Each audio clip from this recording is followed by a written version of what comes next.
마가복음 8장 34절, 35절 말씀, 두 절이니까 같이 한 목소리로 두 절 같이 읽도록 하겠습니다. 같이 읽겠습니다. 무리와 제자들을 불러 이르시되 누구든지 나를 따라오려거든 자기를 부인하고 자기 십자가를 지고 나를 따를 것이니라. 누구든지 자기 목숨을 구원하고자 하면 잃을 것이요 누구든지 나와 복음을 위하여 자기 목숨을 잃으면 구원하리라. 아멘.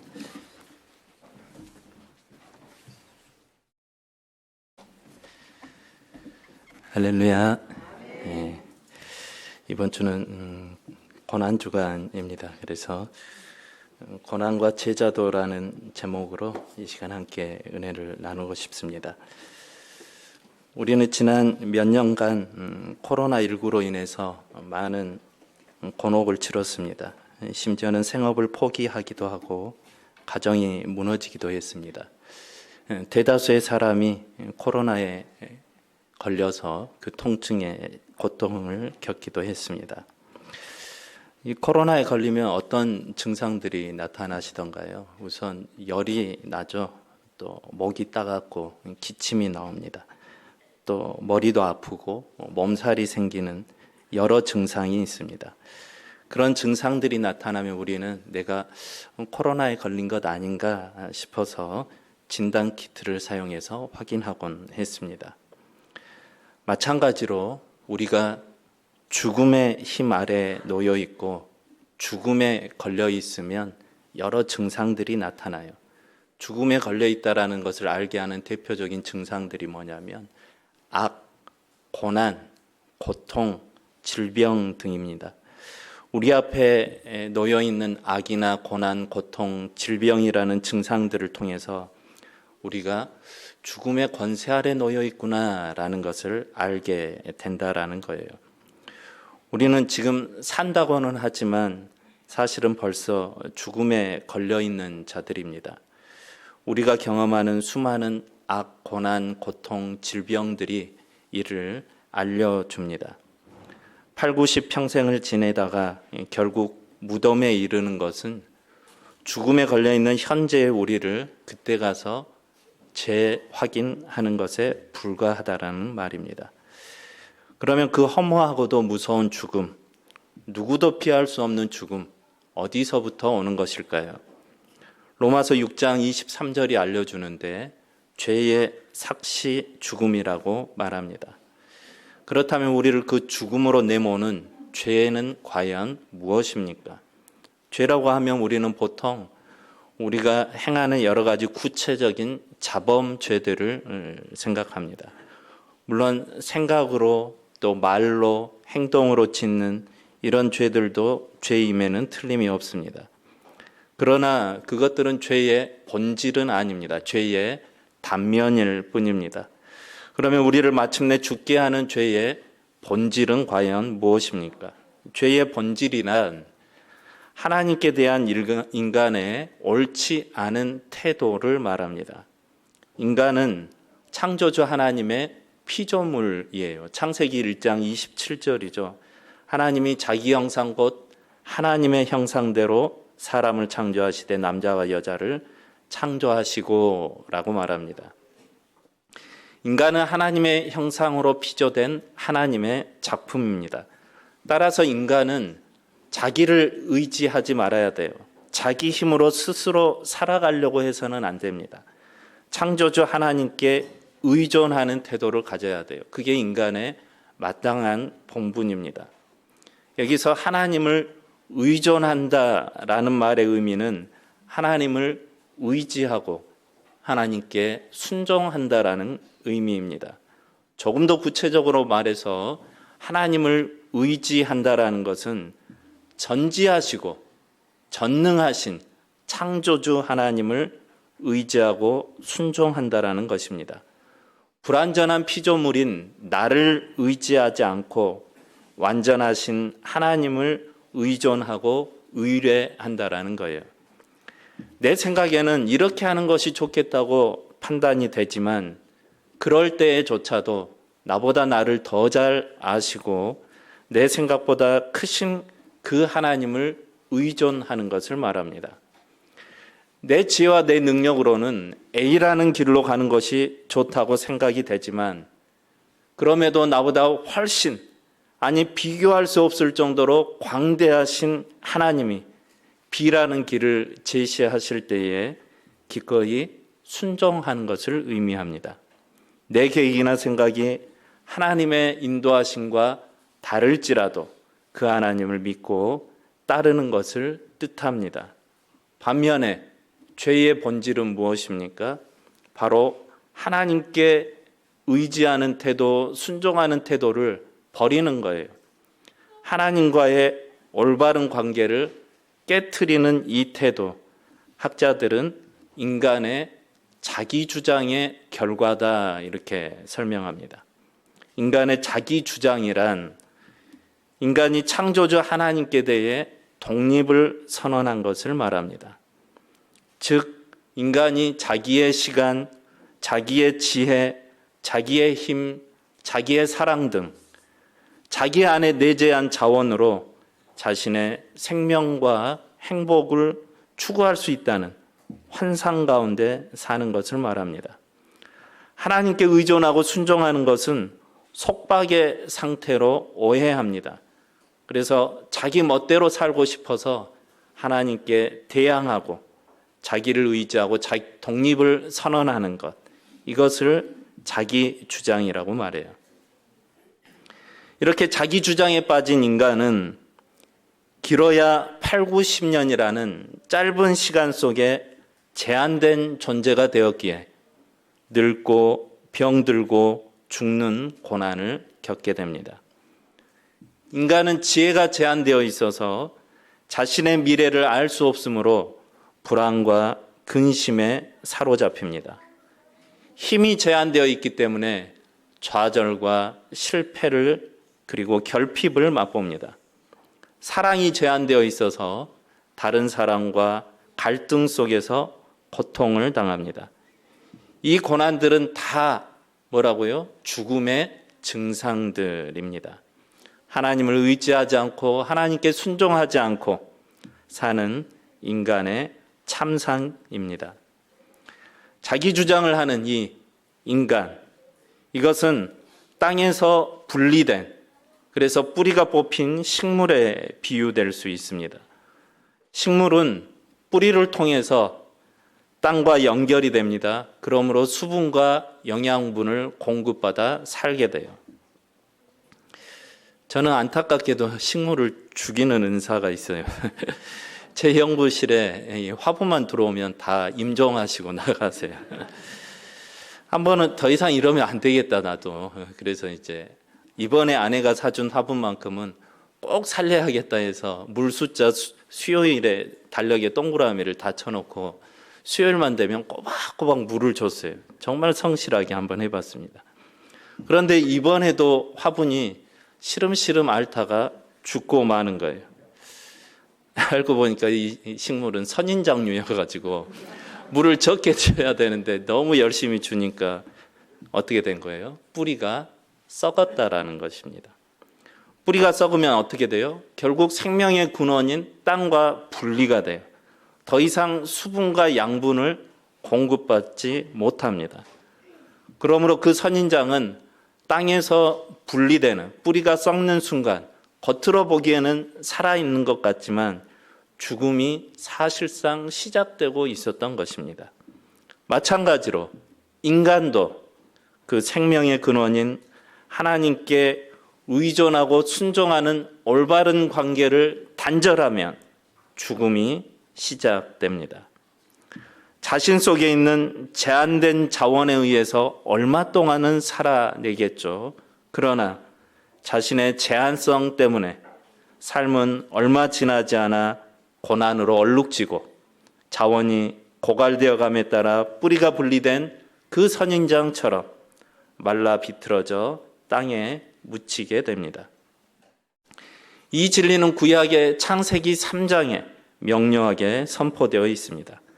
하나님은 태초에 인류의 조상 아담과 하와를 지으시고 그 하나님이 만드신 모든 만물을 다스리며 살도록 하셨습니다. 이것은 아담과 하와로 하여금 하나님께 의존하고 순종하는 가운데 하나님의 그 자원들을 공급받아서 먹고 살도록 하셨다라는 겁니다. 그런데 아담과 하와는 하나님께서 그들의 생명을 보호하시기 위해서 금지하신 선악과를 먹었습니다.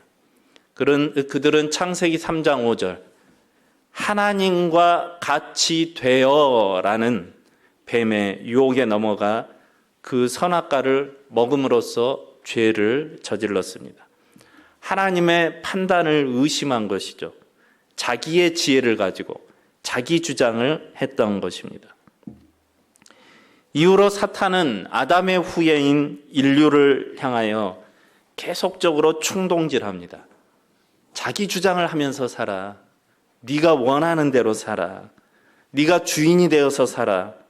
충분히 살 수 있거든. 온 세상의 중심은 바로 너야. 그러나 이 충동에 넘어가는 순간 인간은 어떻게 된다고요? 온 우주의 창조주이시며 생명의 근원이신 하나님에게서 분리가 됩니다. 그리고 거짓과 악과 고난으로 다스리는 사탄의 종이 되고 맙니다. 이와 같이 생명의 주 하나님의 통치에서 등을 돌리고 거짓과 악과 고난으로 다스리는 사탄의 통치권으로 들어가는 것이 죄로 인한 타락이요 죽음의 시작입니다. 이에 인간은 자신의 자원의 빈곤을 본능적으로 감지하고서는 자신의 자원을 늘릴 수 있는 한 가지 길을 선택해요. 하나님으로부터 분리되어 있으니까 무한한 그 자원을 공급받지 못하는 자기들의 제한된 자원으로 살아가야 되는데 이것으로 살아가기는 너무 고통스러운 거죠. 그래서 뭘 하기로 결정합니까? 다른 사람의 자원을 빼앗아서 사는 겁니다. 다른 사람들을 속이고 경쟁하고 굴복시켜서 타인의 자원으로 자신을 섬기도록 하는 거예요. 그래서 자신의 삶을 풍요롭게 하는 것입니다. 하지만 불행하게도 그 길이 인간을 죽음으로부터 건져낼 수 있는 길은 결코 되지 않았습니다. 잠시 자신의 죽음을 연장시킬지는 모릅니다. 그러나 이내 지구촌은 치열한 생존 경쟁과 약육강식과 적자 생존의 정글, 곧 금수의 세계가 되어버리고 맙니다. 이렇게 죄의 본질인 자기 주장을 하려는 의지는 인간을 하나님으로부터만 소외시킨 게 아니라 그분과 갈등을 일으켰습니다. 또 동료 인간들과 심지어는 자기 자신으로부터도 소외시키고 그들과 그리고 자기 자신과 갈등을 일으킵니다. 이웃과의 갈등 속에서 오는 모든 고난과 제한된 자원에서 오는 모든 고난이 바로 인간이 하나님으로부터 분리된 죄 때문에 오는 것입니다. 자기 자신으로부터 소외되었을 때 나타나는 정신병, 불안과 같은 두려움, 신경증 이런 것도 다 이로부터 오는 것이죠.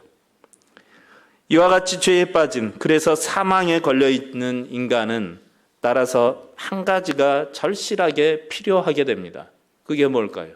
구원입니다. 구원을 간절하게 요청하게 됩니다. 구원이란 인간이 이러한 악과 고난의 상태에서 해방되는 것을 뜻하기 때문입니다. 그러면 이 구원은 어떻게 이루어질 수 있습니까? 기독교를 제외한 모든 종교 그리고 인류는 인간이 스스로를 구원할 수 있다고 믿고 가르쳐 왔어요. 인간의 힘으로 유토피아를 건설할 수 있다고 주장합니다.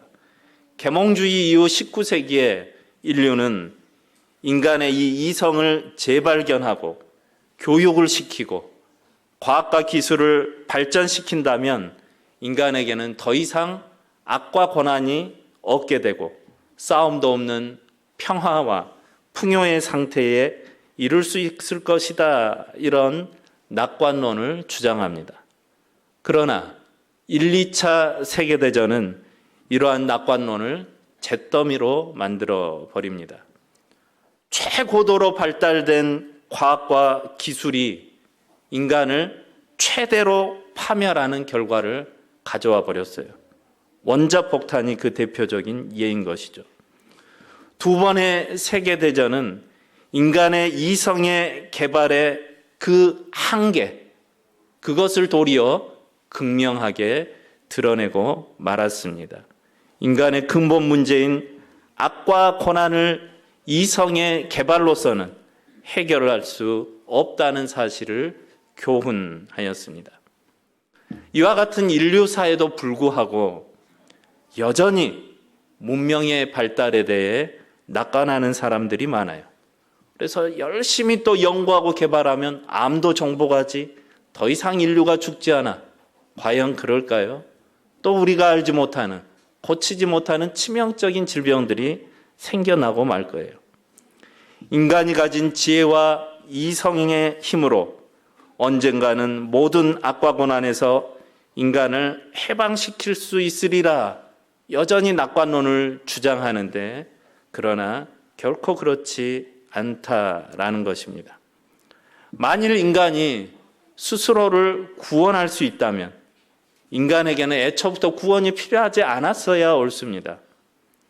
힘이 제한되어 있고 지혜가 제한되어 있는데 자기 자신을 어떻게 구원해 낼 수 있단 말입니까?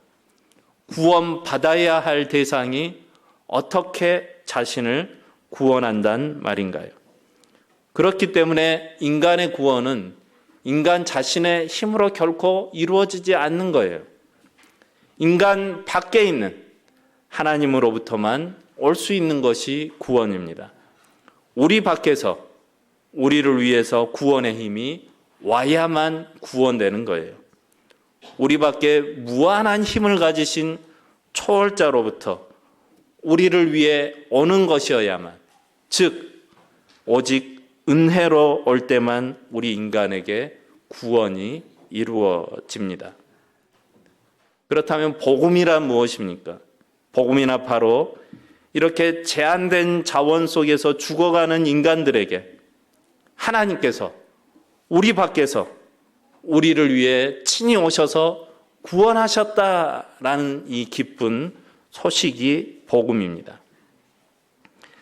그러면 이와 같은 구원의 사건 어떻게 일어났습니까? 우리가 잘 알듯이 예수 그리스도 안에서입니다.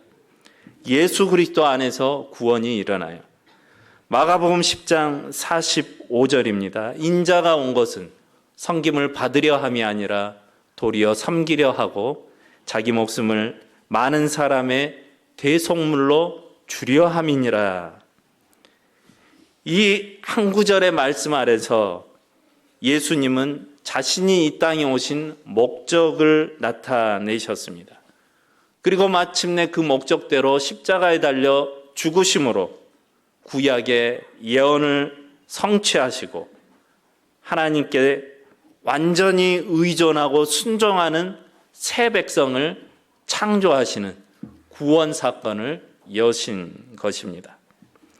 그런데 처음에 이 십자가 사건을 하나님의 저주라고 생각들 했어요. 제자들마저도 그렇게 여겼습니다. 신명기에서 그런 예고를 하거든요. 그래서 제자들마저도 예수님이 십자가에 달려 죽으시자 시리에 빠져 뿔뿔이 흩어지고 말았습니다. 하지만 그 예수님을 하나님께서 부활시키심으로써 예수님이야말로 예언된 참 메시아이신 것을 입증하셨습니다. 제자들도 비로소 예수님이 우리에게 구원을 가져다 준 참 메시아라는 사실을 깨닫게 된 것입니다. 그럼 예수님께서 2000년 전에 십자가에 달려 죽으심으로 온 우주적 구원 사건을 이루어내셨는데 그 2000년 전에 이루신 그 구원 사건을 오늘날 대한민국에 사는 우리들이 어떻게 덕을 입을 수 있을까요? 성경은 믿음으로라고 말합니다. 믿음으로 구원을 받는 것입니다. 하나님께서 그리스도 안에서 이루신 구원이 믿음을 통해 우리에게 효력을 발생시키는 거예요. 그러므로 이 믿음만이 구원의 유일한 수단입니다. 그러면 우리가 믿음으로 구원을 얻는데 믿는다고 할 때 뭘 믿는 것을 말합니까? 고린도전서 15장 2절에 그로 말미암아 구원을 받으리라 라고 말하는데 여기에서 그는 1절로 가보면 복음을 말합니다. 복음을 믿음으로 말미암아 우리가 구원을 얻는 거예요. 그러니까 우리는 믿는다라고 할 때 뭘 믿는지 알아야 돼요. 믿는다고 할 때 무엇을 믿고 우리가 구원을 받았는지 알아야 되는데 복음을 믿고 구원을 받아요. 그러면 복음이란 무엇입니까?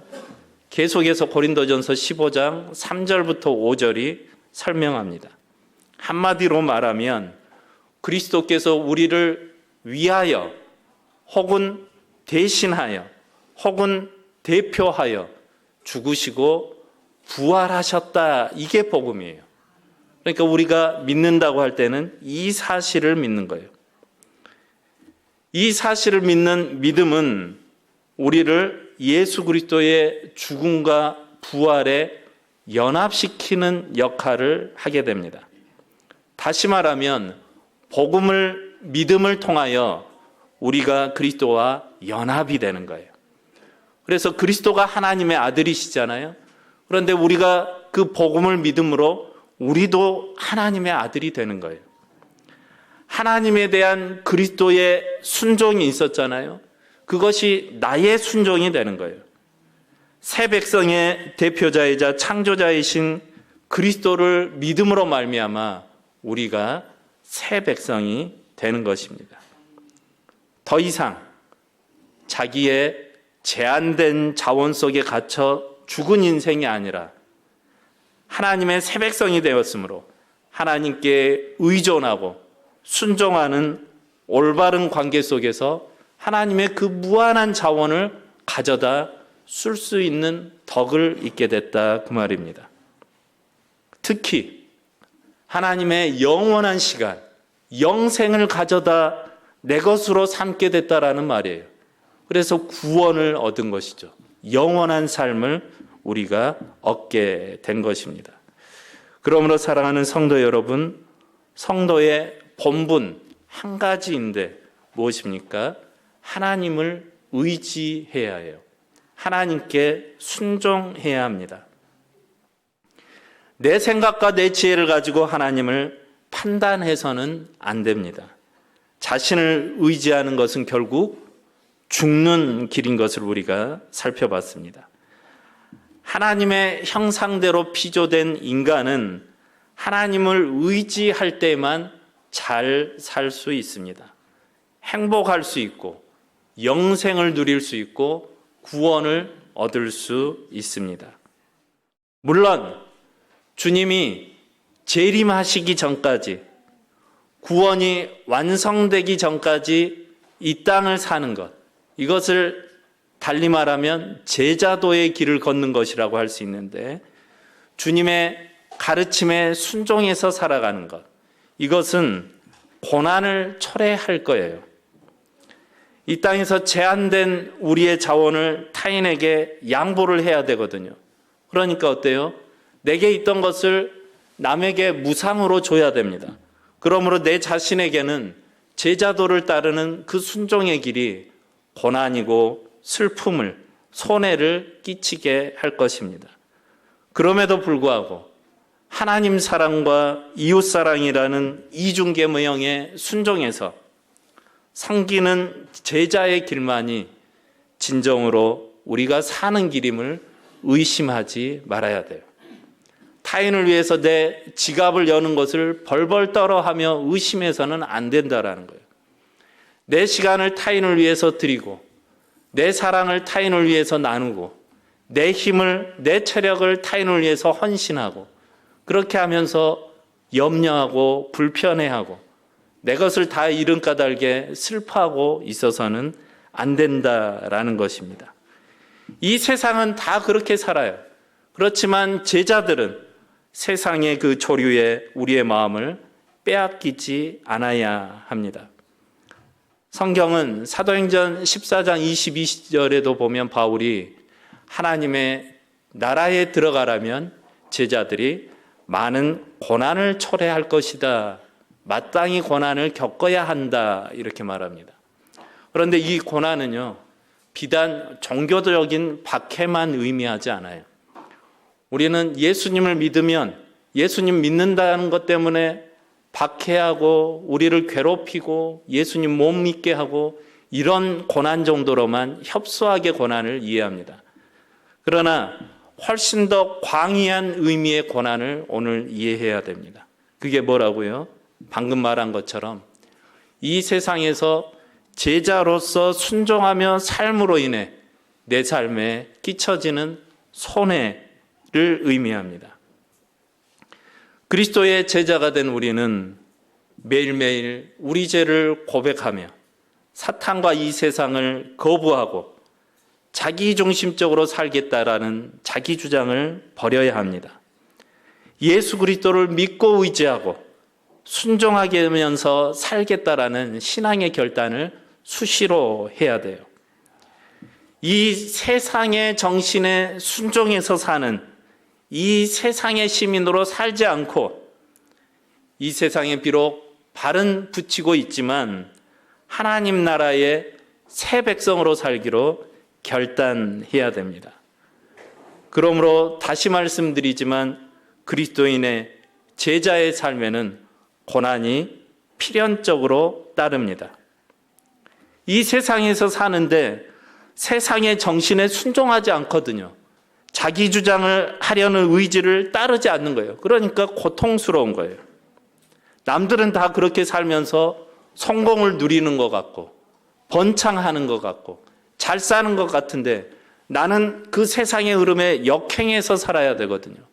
그러니까 내가 손해보는 것 같아서 영 불편하고 나만 억울해 보이는 겁니다. 그럼에도 세상과 다르게 사는, 구별되게 사는 자들이 그리스도인이기 때문에 그리스도인에게는 고난이 필연적입니다. 자기 주장과 자기 의지의 정신이 지배하는 이 세상에서 하나님께 대한 순종은 반드시 희생과 고난을 수반할 수밖에 없습니다. 그러나 세상을 향한 우리의 섬김은 하나님께 순종하는 길이요. 더 나아가서 우리가 그리스도를 증거하는 삶을 실현하는 길이라는 것을 잊지 마십시오. 신자에게 있어서 가장 중요한 것, 물론 여러 가지 있지만 전도이거든요. 복음을 전해야 돼요. 그런데 이 전도한다라는 것은 말로만 되는 게 아니에요. 삶으로 행동으로 뒷받침이 되어야 그 말에 힘이 생기고 신뢰가 생겨요. 그런데 일주일 동안 세상 가운데서 살 때 세상 사람들과 전혀 다르지 않게 사기치고 거짓말하고 또 남을 이간질하고 미워하고 그렇게 살면서 주일만 되면 복음을 전한다고 생각해 보십시오. 누가 그 복음에 신뢰를 갖게 되고 교회에 나오려고 하겠어요? 너나 믿어라 그러겠지. 나는 그런 교회 안 다니고 만다 이렇게 반응하겠죠. 그러므로 우리의 증거의 삶이 정말 힘이 있기 위해서는 우리가 제자의 길을 걸어야 되는데 다시 말씀드립니다. 우리가 나의 제한된 자원을 양보해서 타인에게, 세상에게 나누어 줘야 됩니다. 그러면 세상은 일시적으로나마 구원을 맛보게 돼요. 잠깐이지만 자기 결핍으로부터 해방을 맛보는 거거든요. 가령 우리 주변에 불신자들이 있다고 생각해 보십시오. 그런데 그 불신자분께서 서울을 가야 되는데 저보다 운전을 해달래요. 그럼 여러분들 어떻게 하겠습니까? 나의 제한된 체력, 제한된 시간, 제한된 기름값을 양보하며 낭비하기 때문에 나한테는 그 일은 괴로운 일이에요. 손해보는 일입니다. 이에 반하여 그 불신자분은 운전을 하지 않고도 원하는 장소에 가게 돼서 자신의 체력을 보충하고 시간도 보충하고 기름값도 아끼게 됩니다. 자신의 자원이 늘어나는 경험을 일시적으로 경험하게 되는 것이죠. 그러므로 인해서 이것이 어떤 효과를 가져옵니까? 불신자들이 일시적으로 구원을 맛보는 거예요. 해방을 경험하는 거예요. 그러면서 구원이 참 좋은 것이구나. 내 제한된 자원으로 낑낑대면서 살아가는데 다른 데로부터 자원을 공급받아서 살아보니 해방을 느끼는구나. 그러면서 뭘 동경해요? 참 구원, 참 해방을 동경하게 된다라는 거예요. 다시 말해서 우리를 통해 잠깐이나마 하나님을 그들이 경험하게 되는 거예요. 이처럼 제자들의 섬김의 삶과 행동을 보고 불신자들이 하나님은 이런 분이구나. 구원이 이렇게 좋은 것이구나. 배우게 된다라는 것입니다. 그러기에 오늘 본문의 말씀처럼 자기를 부인하고 자기 십자가를 지고 예수님을 따르는 삶, 이것은 두 가지 중요한 의미를 줍니다. 첫째는 우리 스스로가 자기 자신을 의지하지 않아요. 더 이상 자기 주장을 하지 않습니다. 하나님께 순종하고 하나님을 의지함으로 무한한 하나님의 자원을 끌어다 쓸 수 있는 놀라운 길이 열린 것입니다. 둘째, 우리가 이처럼 자기를 부인하고 손해를 봄으로 세상을 섬김으로 인해서 제자도를 실천하게 되는 것이 마침내 복음 전도의 삶을 구현하는 것입니다. 이제 말씀을 맺겠습니다. 사랑하는 성도 여러분, 천국이 다가오고 있습니다. 하나님의 통치가 임박해 옵니다. 이때야말로 더욱 우리의 마음을 동이고 믿음을 지켜야 합니다. 하나님만이 우리의 아버지이시며 소망이심을 흔들림 없이 확신해야 돼요. 그러므로 이해가 되지 않더라도 내 생각과 다르더라도 하나님께 순종해야 돼요. 자기 주장을 하면서 살지 말아야 돼요. 자기 지혜, 자기 힘, 자기 사랑, 자기 시간을 가지고 성공과 안전을 마련할 수 있다라는 착각에서 빨리 벗어나야 합니다. 그 하나님, 우리가 온전하게 신뢰하고 순종하는 그 하나님은 후회하시지 않는 분이세요. 실수라는 것이 없으신 분이세요. 그 하나님은 오늘도 가장 좋은 길, 가장 완전한 길로 우리를 이끄실 하나님이 되신다라는 거예요.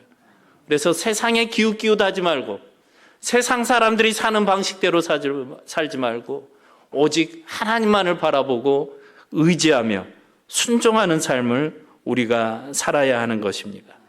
그리고 더 나아가서 세상적인 조류, 세상적인 관점에서 보면 내 것을 타인에게 내주고 섬기고 그러면 나는 슬프고 손해보고 힘들지만 그러나 이것이야말로 진정한 제자의 도를 구현하는 길인 것임을 알고 우리가 그 제자의 부르심에 순종 또한 해야 된다는 거예요.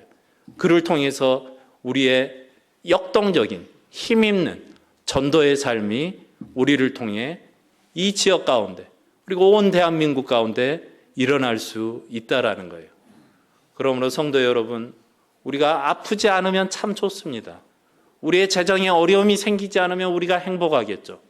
그것도 좋은 일이지만 제자이기 때문에 오히려 적극적으로 고난에 직면하고 우리가 능동적으로 고난을 우리 삶 가운데 끌어다 놓고 다른 사람들을 위해서 내가 기꺼이 나중되고 내 것을 마땅히 손해봄으로 인해서 그들이 잠시마나 하나님의 구원을 보게 되고 이를 통해 하나님을 만나게 하는 그런 통로가 우리 모두가 되어야 한다라는 것입니다. 그러므로 제자들에게 있어서 고난은 재수 없는 것이 아닙니다. 제자들에게 있어서 겪는 고난은 우리가 뭔가 잘못해서 오게 되는 저주 같은 것이 아니에요. 오히려 그 고난을 통해 우리는 참 제자인 것을 이 땅 가운데서 드러내게 될 것이고, 이를 통해 세상이 하나님을 만나게 하는 참 복음의 통로가 된다라는 것을 잊지 마시기 바랍니다. 그러므로 신자에게는 고난이 없어도 좋고 있어도 좋고, 고난 때문에 울어도 괜찮고 고난이 없어서 웃어도 괜찮고, 고난 때문에 좌우되는 인생이 아니라 고난 그것이 비록 있다 할지라도 내 삶을 하나님 앞에 순종하며 드리는 그 삶 자체 하나만으로 하나님을 기쁘시게 하는 나의 이 삶 하나만으로 충분히 감사하고 영광 돌릴 수 있는 이번 한 주간, 고난 주간 되실 수 있기를 주님의 이름으로 축원합니다. 기도하겠습니다. 그렇습니다. 하나님, 우리는 여전히 부족하고 연약해서 고난이 오면 힘들기만 하고 눈물만 나고 이 고난이 빨리 지나가기를 바라고, 고난이 오면 재수가 없는 것 같고 저주받은 것 같은 그런 편향된 신앙의 시선을 가졌던 것이 사실입니다. 오늘 본문의 말씀을 통해 그러나 고난이야말로 또한 우리가 참 제자임을 입증하는 길이요, 이 세상 가운데 주님의 복음을 만천하에 증거하는 통로가 된다라는 것을 알게 하시니 감사합니다. 하나님, 오히려 우리가 능동적이고 적극적으로 고난을 내 삶 가운데 끌어다 놓는 참 제자의 길을 걷게 하옵소서. 남을 위해서 내 시간을 드리고 내 재정도 드리고 내 힘도 드리고 내 사랑도 나눌 수 있는 그러한 제자의 삶 살 수 있도록 도와주시옵소서. 감사하며 예수님 이름으로 기도합니다. 아멘.